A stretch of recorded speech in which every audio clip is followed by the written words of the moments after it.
26 बर अर्धी पिशवी. बर अर्ध्या एकराला अर्धीच पिशवी. बर अर्धा एकर एका आहे का? एकराला एक पिशवी. अर्धा एकर आहे का तुमचा? अर्धा एकर आहे. बर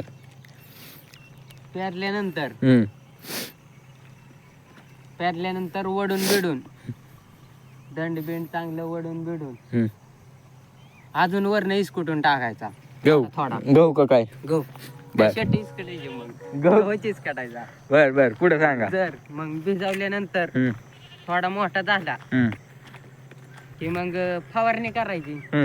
20-25 दिवसाचा झाला की कशाची फवारणी करायची? तण बिन जाळायची. बर हे झालं का परत मग काय एक ह्याची विर्याची पिशवी आणि 10-26 अर्धी पिशवी राहिले मिक्स करायचे आणि द्यायचे टाकून. बघू शकता क्वालिटी गहू. गहू एक नंबर क्वालिटी आहे. बघू शकता वापा कसा दडप विषय हार्ड केलेला आहे ह्यांनी. काय अडचण नाही.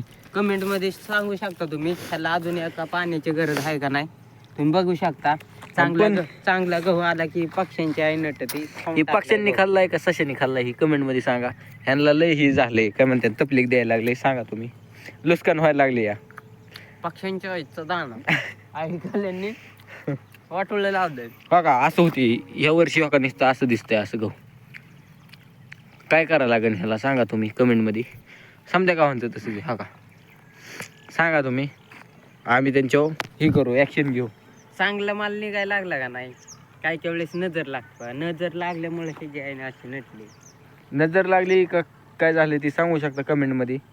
तर आम्हाला सांगा कोणतं हे औषध मारायला लागेल ती राहील.